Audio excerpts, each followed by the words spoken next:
नमस्कार। दोपहर समाचार में आपका स्वागत है।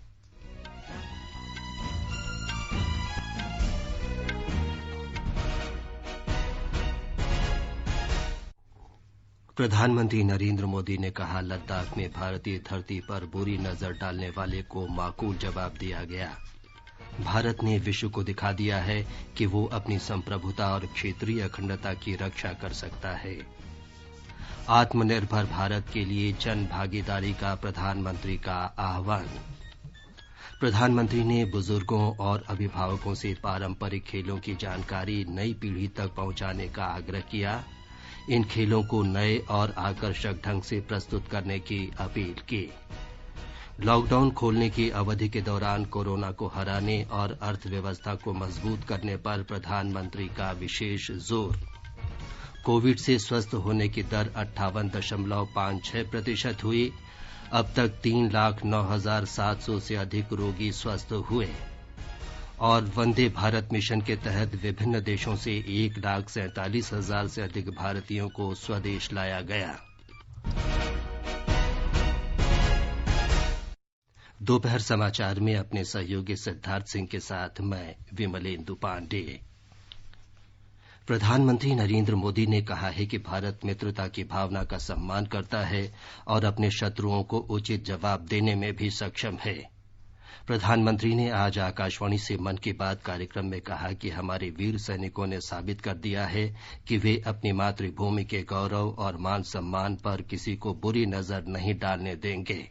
दुनिया ने इस दौरान भारत की विश्व बंधुत्व की भावना को भी महसूस किया है और इसके साथ ही दुनिया ने अपनी संप्रभुता और सीमाओं की रक्षा करने के लिए भारत की ताकत और भारत के कमिटमेंट को भी देखा है। लद्दाख में भारत की भूमि पर आंख उठाकर देखने वालों को करारा जवाब मिला है। भारत मित्रता निभाना जानता है तो आंख में आंख डालकर देखना और उचित जवाब देना भी जानता है। हमारे वीर सैनिकों ने दिखा दिया है कि वो कभी भी मां भारती के गौरव पर आंच नहीं आने देंगे।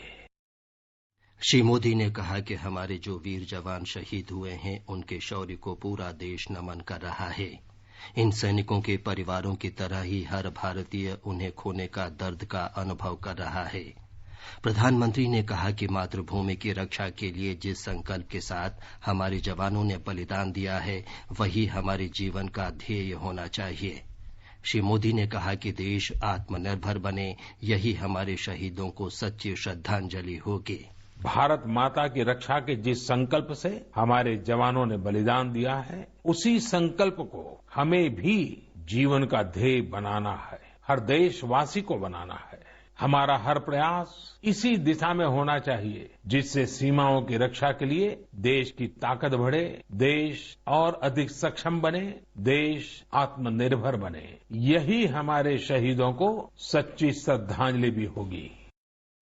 प्रधानमंत्री ने रक्षा क्षेत्र की तैयारी के महत्व का भी उल्लेख किया। श्री मोदी ने कहा कि कोई भी मिशन जन भागीदारी के बिना सफल नहीं हो सकता। भारत ने हमेशा संकटों को सफलता की सीढ़ियों में परिवर्तित किया है। इसी भावना के साथ हमें आज भी इन सारे संकटों के बीच आगे बढ़ते ही रहना है। आप भी इसी विचार से आगे बढ़ेंगे, 130 करोड़ देशवासी आगे बढ़ेंगे तो यही साल देश के लिए नए कीर्तिमान बनाने वाला साल साबित होगा। इसी साल में देश नए लक्ष्य प्राप्त करेगा, नई उड़ान भरेगा, नई ऊंचाइयों को छुएगा। मुझे पूरा विश्वास 130 करोड़ देशवासियों की शक्ति पर है, आप सब पर है, इस देश की महान परंपरा पर है। प्रधानमंत्री ने लोगों का आह्वान किया कि आत्मनिर्भर भारत की दिशा में हम सबका संकल्प, समर्पण और सहयोग बहुत जरूरी है। भारत आत्मनिर्भरता की तरफ कदम बढ़ा रहा है। साथियों, कोई भी मिशन पीपल्स पार्टिसिपेशन, जन भागीदारी के बिना पूरा नहीं हो सकता, सफल नहीं हो सकता। इसलिए आत्मनिर्भर भारत की दिशा में एक नागरिक के तौर पर हम सबका संकल्प, समर्पण और सहयोग बहुत जरूरी है, अनिवार्य है। आप लोकल खरीदेंगे, लोकल के लिए वोकल होंगे तो समझिए आप देश को मजबूत करने में अपनी भूमिका निभा रहे हैं।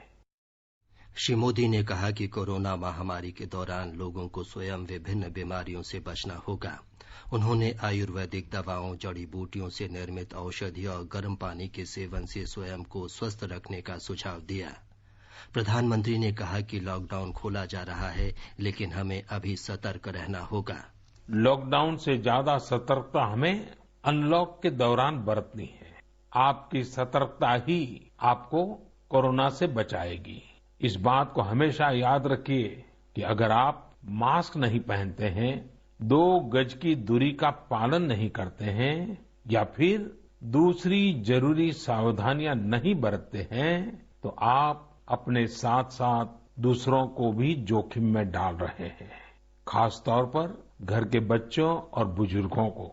इसीलिए सभी देशवासियों से मेरा निवेदन है कि आप लापरवाही मत बरतिए, अपना भी ख्याल रखिए और दूसरों का भी।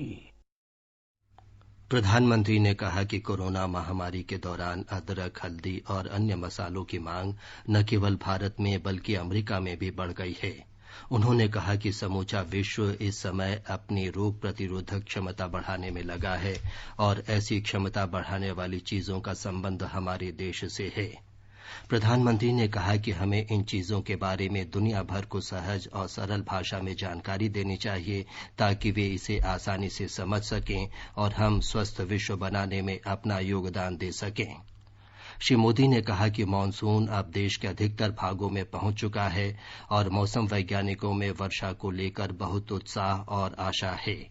उन्होंने कहा कि यदि अच्छी वर्षा होती है तो किसानों को बेहतर उपज मिलेगी और वातावरण भी हरियाली से भर जाएगा।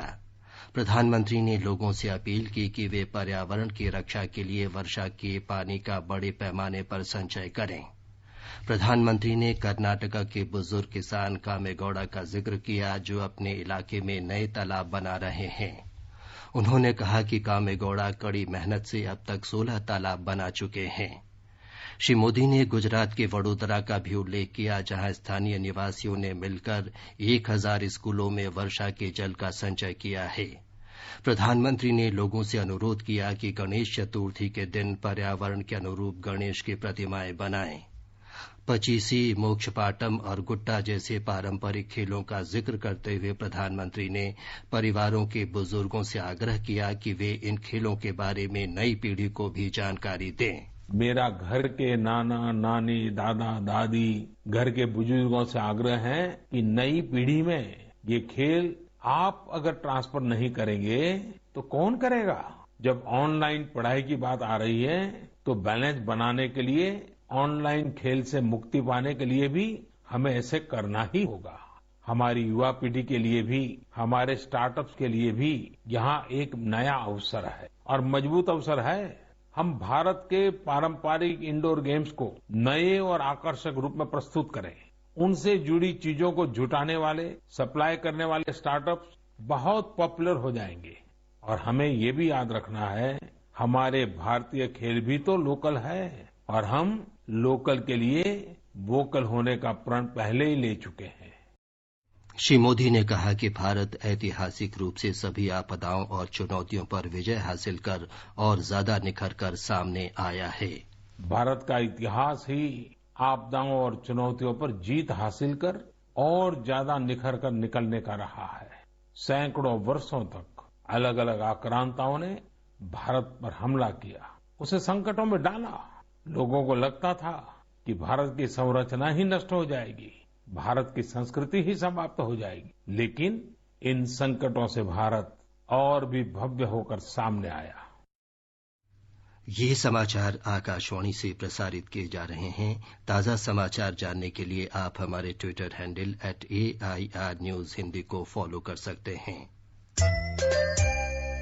अरे बबलू, लॉकडाउन खुलते ही टहलने निकल पड़े। महामारी अभी फैली हुई है। सरपंच जी, टहलने नहीं, कहाँ पे वापस जा रहे हैं? तुझे डर नहीं लगता वायरस पकड़ लेगा? पहले थोड़ा बहुत डर लगता था, फिर पता चला कि अगर मैंने पूरी सावधानी बरती तो ये बीमारी होने की संभावना कम है। सबसे महत्वपूर्ण है ये मास्क। काम पर मास्क हमेशा पहनूंगा, समय समय पर हाथ धोता रहूंगा और दूसरों से हर वक्त कम से कम 2 गज की दूरी बनाए रखूंगा। खुद को, दूसरों को और अपने परिवार वालों को भी सुरक्षित रखूंगा। अरे भाई, मेरी जिम्मेदारी बनती है तुझे चेतावनी देना, तो दे दिया। जब देश के मेडिकल और स्वच्छता कर्मचारी रोज कोरोना वायरस से लड़ने का काम कर रहे हैं, तो हमारी भी तो जिम्मेदारी बनती है अपना काम करने की। बबलू, तुझे कुछ हो गया तो? हजारों लोग इस बीमारी को हराकर ठीक हो चुके हैं, और अगर किसी कारण मुझे ये बीमारी हो भी जाए तो सरकार ने अस्पताल में हमारे इलाज के लिए पर्याप्त व्यवस्था कर रखी है। ये घबराने का वक्त नहीं, एक दूसरे का हौसला बढ़ाने का वक्त है। कोरोना वायरस से हमें लड़ाई जारी रखनी पड़ेगी, और उससे डर कर नहीं, पूरी सावधानी के साथ डट कर चलिए। रुकी जिंदगी को आगे बढ़ाएं, देश को आत्मनिर्भर बनाएं। जय हिंद। ये आकाशवाणी है। सूचना और प्रसारण मंत्री प्रकाश जावड़ेकर ने कहा है कि आज प्रधानमंत्री नरेंद्र मोदी ने मन की बात कार्यक्रम में विश्वास व्यक्त किया है कि साल 2020 में कई चुनौतियां आई हैं, लेकिन भारत देशवासियों की भागीदारी के साथ आगे बढ़ता रहेगा।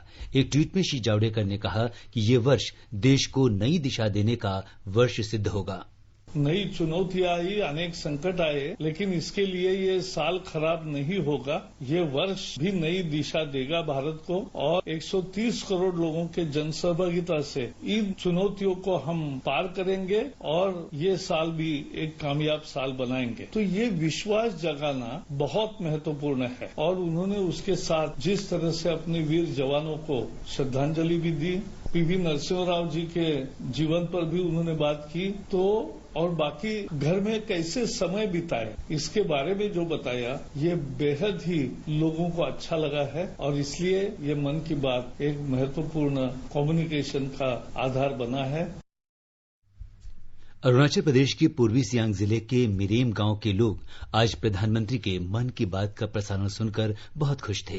प्रधानमंत्री ने इस कार्यक्रम में बाहर से राज्य में आने वाले लोगों के लिए पृथकवास कुटिया बनाने के ग्रामवासियों के प्रयासों की सराहना की। एक रिपोर्ट।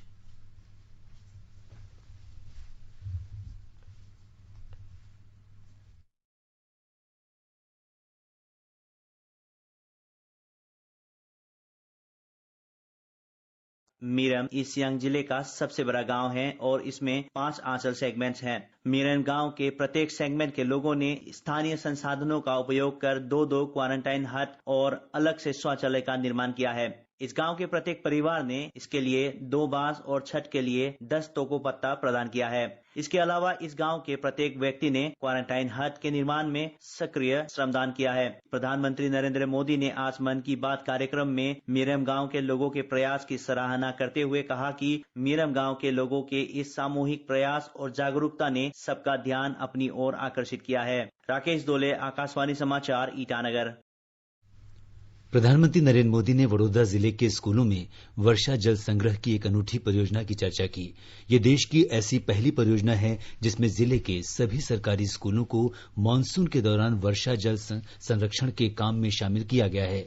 वडोदरा के सयाजीपुरा प्राथमिक स्कूल के प्रधानाचार्य हिमांशु भाई ने कहा कि जल संरक्षण एक महत्वपूर्ण कार्यक्रम है जो भावी पीढ़ियों के लिए लाभदायक है।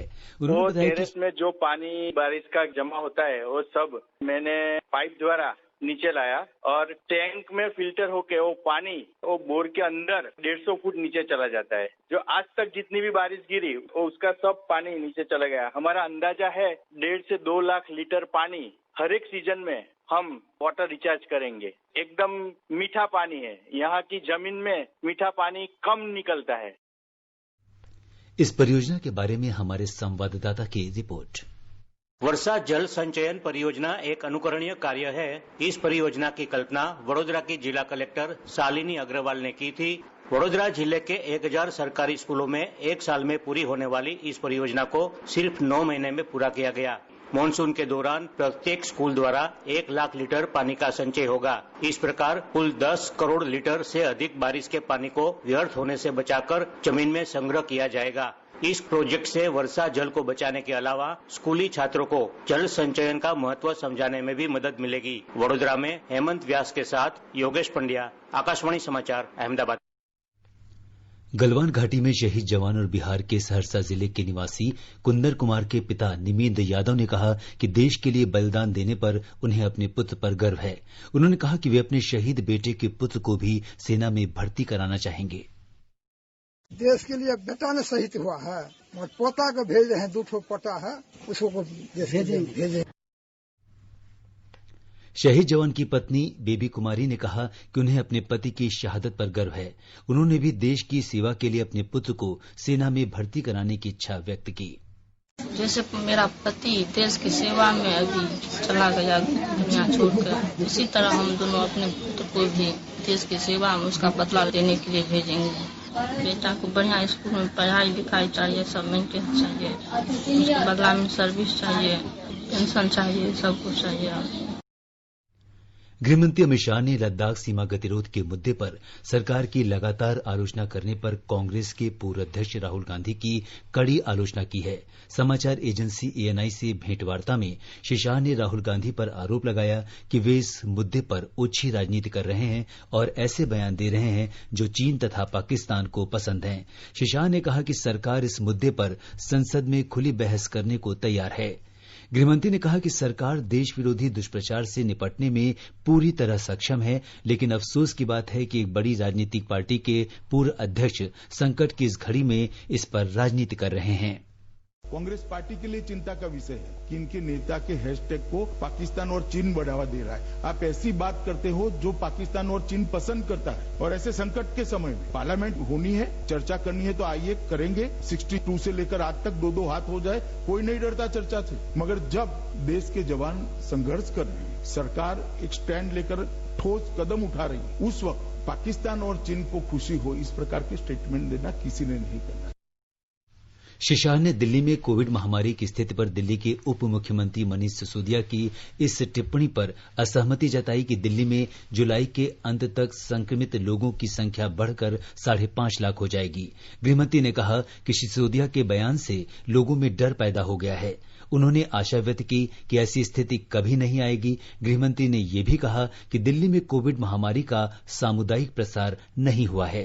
कंटेनमेंट जोन के हर घर का सर्वे हो जाएगा। इसमें हल्का सा भी लक्षण है जिसमें कोरोना का खांसी भी है, जुकाम है, बुखार है, कुछ भी है, सर दर्द है, और हमने मास लेवल पर टेस्टिंग बढ़ाया, और मुझे भरोसा है कि ये 30 तारीख तक हम पूरा कंटेनमेंट जोन का टेस्टिंग कर देंगे, और बाद में 21 जुलाई को तय किया कि पूरे दिल्ली का हाउस टू हाउस है, जिससे को थोड़ा सा भी कोरोना का भय हो उसका टेस्टिंग किया जाए, और कम से कम उसको आइसोलेशन में डालने से वो फैलाएगी। आगे बढ़ने से पहले मुख्य समाचारों पर एक नजर। प्रधानमंत्री नरेंद्र मोदी ने कहा, लद्दाख में भारतीय धरती पर बुरी नजर डालने वाले को माकूल जवाब दिया गया। भारत ने विश्व को दिखा दिया है कि वो अपनी संप्रभुता और क्षेत्रीय अखंडता की रक्षा कर सकता है। आत्मनिर्भर भारत के लिए जन भागीदारी का आह्वान। प्रधानमंत्री ने बुजुर्गों और अभिभावकों से पारंपरिक खेलों की जानकारी नई पीढ़ी तक पहुंचाने का आग्रह किया। इन खेलों को नए और आकर्षक ढंग से प्रस्तुत करने की अपील की। लॉकडाउन खोलने की अवधि के दौरान कोरोना को हराने और अर्थव्यवस्था को मजबूत करने पर प्रधानमंत्री का विशेष जोर।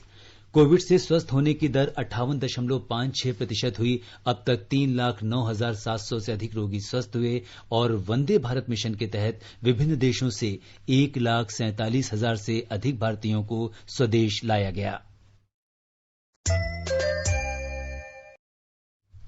देश में 3,09,713 कोविड रोगी उपचार के बाद स्वस्थ हो गए हैं। पिछले 24 घंटों में 13,832 रोगी ठीक हुए हैं, और अब स्वस्थ होने की दर 58.56% हो गई है। कोरोना से स्वस्थ होने की दर के मामले में चोटी के 5 राज्यों और केंद्र शासित प्रदेशों में शामिल हैं मेघालय, त्रिपुरा, राजस्थान, चंडीगढ़ और मध्य प्रदेश। इन प्रदेशों में स्वस्थ होने की दर 76% से ऊपर है। देश के 20 राज्यों और केंद्र शासित प्रदेशों में स्वस्थ होने की दर राष्ट्रीय औसत से अधिक है। स्वास्थ्य और परिवार कल्याण मंत्रालय के अधिकारी ने बताया कि पिछले 24 घंटों में 19,906 लोगों में कोविड की पुष्टि हुई। अब देश में कोविड मरीजों की कुल संख्या 5,28,859 हो गई है। एक दिन में 410 लोगों की मृत्यु के साथ मृतकों की कुल संख्या 16,095 हो गई है। इस समय देश में 2,03,051 मरीजों का इलाज चल रहा है। इस बीच भारतीय आयुर्विज्ञान अनुसंधान परिषद ICMR के अधिकारी ने बताया है कि पिछले 24 घंटे में देश की विभिन्न प्रयोगशालाओं में रिकॉर्ड 2,31,095 नमूनों की जांच की गई। सरकार ने कहा है कि कोविड के उपचार से स्वस्थ होने वालों की संख्या इलाज करवा रहे रोगियों के मुकाबले 1 लाख से भी अधिक हो गई है। केंद्रीय स्वास्थ्य मंत्री ने बताया है कि केंद्र, राज्य सरकार और केंद्र शासित प्रदेशों की ओर से महामारी की रोकथाम और प्रबंधन के लिए किए गए एहतियाती और सक्रिय उपायों के उत्साहवर्धक परिणाम सामने आ रहे हैं। अब तक कोविड-19 के 3,09,000 से अधिक रोगियों का उपचार किया जा चुका है।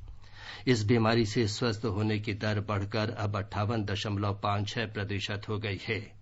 पिछले 24 घंटों के दौरान कुल 13,832 कोरोना संक्रमित लोगों का उपचार किया गया। मंत्रालय ने बताया है कि इस समय 2 लाख से अधिक रोगियों का इलाज चिकित्सा निगरानी में चल रहा है। भारत में कोविड-19 के लिए 1,036 प्रयोगशालाएं हैं। इनमें 749 सरकारी और 287 निजी प्रयोगशालाएं हैं। पिछले 24 घंटों में 2,31,000 नमूनों की जांच की गई। अब तक 82 लाख से अधिक नमूनों की जांच हो चुकी है। स्वास्थ्य मंत्रालय ने बताया है कि कोविड के उपचार से जुड़ी बुनियादी सुविधाओं को मजबूत किया गया है। 1,055 अस्पताल केवल कोविड रोगियों के लिए निर्धारित किए गए हैं, जिनमें 1,77,000 से अधिक बिस्तर हैं। इन अस्पतालों में 33,000 गहन चिकित्सा इकाई वाले बिस्तर तथा 78,000 बिस्तर ऑक्सीजन की सुविधा से युक्त हैं। उपराष्ट्रपति एम वेंकैया नायडू ने देशवासियों से कोविड-19 के खिलाफ लड़ाई में जीवन और आजीविका बचाने की अपील की है। आज एक फेसबुक पोस्ट पर श्री नायडू ने कहा कि अधिकतर देशों ने लॉकडाउन समाप्त कर दिया है और वे अब अर्थव्यवस्था पर ध्यान दे रहे हैं। उन्होंने कहा कि सरकार अर्थव्यवस्था को रफ्तार देने के लगातार प्रयास कर रही है। उन्होंने कहा कि हरेक व्यक्ति को सभी एहतियाती उपायों और दिशा निर्देशों का पालन करते हुए सरकार के साथ सहयोग करना चाहिए। उपराष्ट्रपति ने लोगों को सलाह दी कि वे इस महामारी से घबराने की जगह रोकथाम और बचाव पर अधिक ध्यान दें। उन्होंने कहा कि लोग मास्क पहनकर रहें, एक दूसरे से सुरक्षित दूरी बनाए रखें, बार बार हाथ धोएं और खुद को स्वस्थ रखें। राजस्थान में कोविड-19 रोगियों के स्वस्थ होने की दर 78% से अधिक हो गई है। राज्य में कुल संक्रमित 17,119 व्यक्तियों में से अभी तक 13,426 रोगी पूरी तरह स्वस्थ हो गए हैं। राज्य में कोरोना संक्रमण से 396 लोगों की मृत्यु हो चुकी है। आज कोविड-19 के 175 नए रोगियों का पता चला। वहीं राज्य में कुल 3,297 रोगियों का उपचार चल रहा है। कोविड-19 संक्रमण का सबसे अधिक प्रभाव जयपुर, जोधपुर, भरतपुर, पाली और धौलपुर जिलों में पड़ा है। ब्यौरा हमारे संवाददाता से। जयपुर, जोधपुर, पाली, भरतपुर और धौलपुर जिले कोरोना से सबसे ज्यादा प्रभावित हुए हैं। प्रदेश के 20वें जिले में भी अब जांच की सुविधा शुरू करने की अनुमति मिल गई है। राज्य में 38,000 जांचें प्रतिदिन करने की क्षमता विकसित कर ली गई है। अब तक कुल 7.5 लाख नमूनों की जांच की जा चुकी है। इस बीच भीलवाड़ा में एक शादी समारोह में जरूरी सावधानी नहीं रखने के कारण 15 लोग संक्रमित हो गए और एक व्यक्ति की मृत्यु हो गई। जितेंद्र द्विवेदी, आकाशवाणी समाचार, जयपुर। असम में कामरूप शहरी क्षेत्र में आज शाम 7 बजे से संपूर्ण लॉकडाउन लागू कर दिया जाएगा। सूत्रों ने बताया है कि ये लॉकडाउन 14 दिन तक जारी रहेगा। इस दौरान लोगों के आवागमन पर कड़ा प्रतिबंध रहेगा। सभी सरकारी कार्यालय, औद्योगिक प्रतिष्ठान बंद रहेंगे और वाहनों के आवागमन पर रोक रहेगी। महाराष्ट्र में पिछले 3 महीने के लॉकडाउन के बाद जिम्नेजियम, सैलून और ब्यूटी पार्लर फिर से खुल गए हैं। इन सभी को स्वच्छता और साफ सफाई के बारे में मानक प्रचालन प्रक्रियाओं का पालन करना होगा। राज्य सरकार ने प्रदेश में अनलॉक प्रक्रिया के तहत फिर से सैलून खोलने की अधिसूचना जारी की थी। ब्यौरा हमारी संवाददाता से। सोशल डिस्टेंसिंग का पालन करते हुए लोग ब्यूटी पार्लर और सैलून में मौजूद आए। दुकानों के मालिक भी सोशल डिस्टेंसिंग पर सख्ती से पालन कर रहे हैं। एहतियाती उपाय में रूप में उपकरणों का उपयोग करने से पहले उन्हें ठीक से सैनिटाइज किए जाने पर जोर दिया जा रहा है। साथ ही हर 2 घंटे के बाद सैलून को भी सैनिटाइज किया जा रहा है। हालांकि सैलून में त्वचा संबंधी सेवाओं की अनुमति सरकार द्वारा नहीं दी गई है। संशोधित दिशा निर्देशों के अनुसार दुकान में केवल चुनिंदा सेवाओं की अनुमति दी गई है। सरकार ने सैलून में ग्राहकों पर डिस्पोजल टॉवल, नैपकिन का उपयोग करने का निर्देश दिया है। कुणाल खिंडी के साथ पूजा पाल, आकाशवाणी समाचार, मुंबई। आकाशवाणी का समाचार सेवा प्रभाग विशेषज्ञों की राय श्रृंखला में कोविड-19 महामारी के बारे में जाने माने चिकित्सा विशेषज्ञों की सलाह प्रसारित करता है। अखिल भारतीय आयुर्विज्ञान संस्थान में फेफड़ा रोग विभागाध्यक्ष डॉक्टर अनंत मोहन ने लोगों को डॉक्टर के परामर्श के बिना हाइड्रोक्सीक्लोरोक्वीन या मलेरिया रोधी दवा नहीं खाने की सलाह दी है। Please do not take medicines such as azithromycin, other antibiotics, antivirals or hydroxychloroquine or other antimalarials without a proper prescription by a doctor. Do not self-medicate. ये समाचार हमारी वेबसाइट newsonair.com और हमारे मोबाइल ऐप newsonair/हिंदी पर भी उपलब्ध हैं। अपने साथ अपनों का ध्यान रखो, बड़े बुजुर्गों का तुम ध्यान रखो, तो बात करो, कुछ मदद करो, कोरोना के चलते याद रखो, घर की सफाई ना भूलना, हाथों को धोना मत भूलना, सुरक्षित दादा दादी नाना नानी अभियान, अपने साथ अपनों का ध्यान।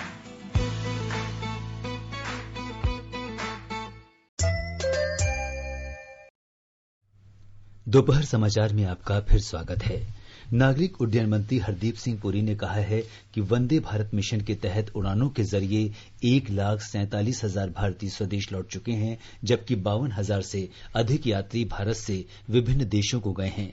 एक ट्वीट में उन्होंने कहा कि कल इन उड़ानों से 4,504 यात्री भारत लौटे। उन्होंने कहा कि वंदे भारत मिशन हाल के वर्षों में लोगों को सुरक्षित स्थानों पर पहुंचाने का सबसे बड़ा और सर्वाधिक सफल अभियान रहा है। और अब एक नजर देश भर में आज के मौसम पर। राष्ट्रीय राजधानी दिल्ली में आसमान आमतौर पर साफ रहेगा और मामूली वर्षा या बूंदाबांदी हो सकती है। दिल्ली का न्यूनतम तापमान 30 डिग्री सेल्सियस रिकॉर्ड किया गया। अधिकतम तापमान 40 डिग्री सेल्सियस के आसपास रहने का अनुमान है। मुंबई में आमतौर पर बादल छाए रहेंगे और हल्की वर्षा हो सकती है। न्यूनतम तापमान 26 डिग्री सेल्सियस दर्ज किया गया। अधिकतम तापमान 33 डिग्री सेल्सियस रहेगा। चेन्नई में भी बादल छाए रहने और हल्की वर्षा की संभावना है। न्यूनतम तापमान 30 और अधिकतम 36 डिग्री सेल्सियस रहने का अनुमान है। कोलकाता में भी बादल छाए रहेंगे और हल्की वर्षा या गरज के साथ छींटे पड़ सकते हैं। न्यूनतम तापमान 28 डिग्री सेल्सियस रिकॉर्ड किया गया, जबकि अधिकतम तापमान 33 डिग्री सेल्सियस रहने का अनुमान है। हैदराबाद में शाम या रात में गरज के साथ बारिश हो सकती है। न्यूनतम तापमान 23 से 24 डिग्री सेल्सियस के बीच रहने की संभावना है। गुवाहाटी में सामान्य रूप से बादल छाए रहने और वर्षा की संभावना है। केंद्र शासित प्रदेश जम्मू कश्मीर के जम्मू में न्यूनतम तापमान 28 डिग्री सेल्सियस दर्ज किया गया। अधिकतम तापमान 38 डिग्री सेल्सियस के आसपास रहेगा। शहर में आंशिक रूप से बादल छाए रहेंगे और वर्षा या धूल भरी आंधी चलने की संभावना है। श्रीनगर में न्यूनतम तापमान 18 डिग्री सेल्सियस रहा। अधिकतम तापमान 32 डिग्री सेल्सियस तक जा सकता है। यहाँ आंशिक रूप से बादल छाए रहेंगे और वर्षा या गरज के साथ आंधी चलने की संभावना है। गिलगित में न्यूनतम तापमान 18 डिग्री सेल्सियस रहा और अधिकतम 35 डिग्री सेल्सियस रहने का अनुमान है। यहाँ आंशिक रूप से बादल छाए रहेंगे और वर्षा की भी संभावना है। मुजफ्फराबाद में आंशिक रूप से बादल छाए रहने, गरज के साथ बौछारें पड़ने या धूल भरी आंधी चलने की संभावना है। न्यूनतम तापमान 20 डिग्री सेल्सियस रिकॉर्ड किया गया और अधिकतम 37 डिग्री सेल्सियस रहने की संभावना है। समाचार कक्ष से मैं नईम अख्तर। असम में बाढ़ की स्थिति गंभीर बनी हुई है, जहां अधिकतर प्रमुख नदियों में बाढ़ आई हुई है।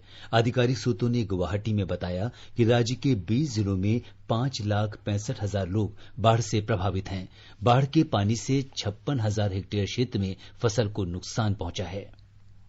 अंत में मुख्य समाचार एक बार फिर।